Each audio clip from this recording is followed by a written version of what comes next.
మా మధ్యలో ఉన్నారు మాచర్ల రాంబాబు రాష్ట్ర కార్యదర్శి, అలాగే అరపల్లి సుజిత్ జిల్లా కన్వీనర్, సావర్ రాష్ట్ర కార్యవర్గ సభ్యులు, అలాగే కాకతీయ యూనివర్సిటీ ప్రెసిడెంట్ సాయి గారికి మన మధ్య రాష్ట్ర కార్యదర్శి మాట్లాడాల్సింది కోరుతున్నాం.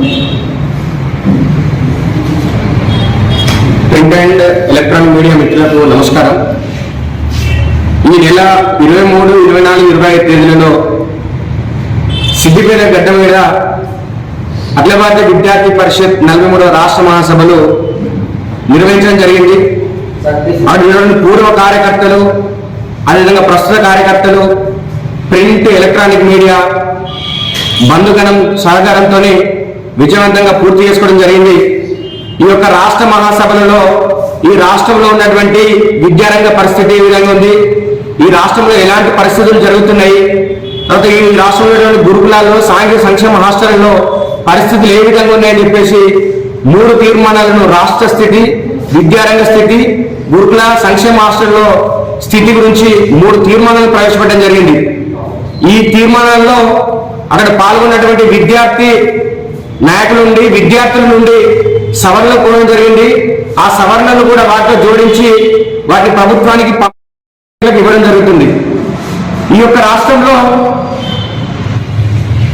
గత అసెంబ్లీ ఎన్నికల ప్రచారంలో అడ్డు అదుపు లేకుండా హామీలు ఇచ్చి, వారంటీ లేని గ్యారంటీలు ఇచ్చి గత ప్రభుత్వం మీద కోపంతో ఉన్నటువంటి గత ప్రభుత్వ కుటుంబ పాలన మీద విసుగు చెంది రైతులు కానీ, విద్యార్థులు కానీ, నిరుద్యోగులు కానీ ఈ ప్రభుత్వం పోతేనే ఈ రాష్ట్రంలో శాంతి నెలకొంటుందని చెప్పేసి గత కేసీఆర్ ప్రభుత్వాన్ని గద్దెదించడం కోసం కాంగ్రెస్ ప్రభుత్వానికి మద్దతిస్తే అనేక హామీలతోని, గ్యారంటీలతోని అరచేతిలో వైకుంఠం చూపించి గద్దెనెక్కినటువంటి ఈ యొక్క కాంగ్రెస్ ప్రభుత్వము తీరా అధికారంలోకి వచ్చిన తర్వాత సంవత్సరం గడిచినప్పటికీ కూడా 420 హామీలు ఇచ్చి 6 గ్యారంటీలను ప్రకటించి ఇప్పటి వరకు ఒక్క గ్యారంటీని కానీ 4 హామీలను కానీ పూర్తిగా అమలు చేసింది లేదని చెప్పేసి ఏబీపీ భావిస్తా ఉన్నది.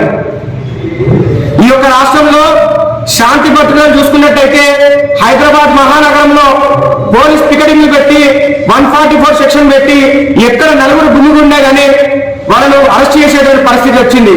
ఎందుకంటే ఈ రాష్ట్రంలో కాంగ్రెస్ ప్రభుత్వం ఇచ్చినటువంటి హామీలను కానీ, గ్యారంటీలు కానీ నెరవేర్చలేవు. విద్యార్థుల నుండి కానీ, ప్రజల నుండి కానీ, రైతుల నుండి కానీ ఎప్పుడు మా మీదకి, మా ప్రభుత్వం మీదకి నిరసన తెలియజేస్తారని చెప్పేసి 144 సెక్షన్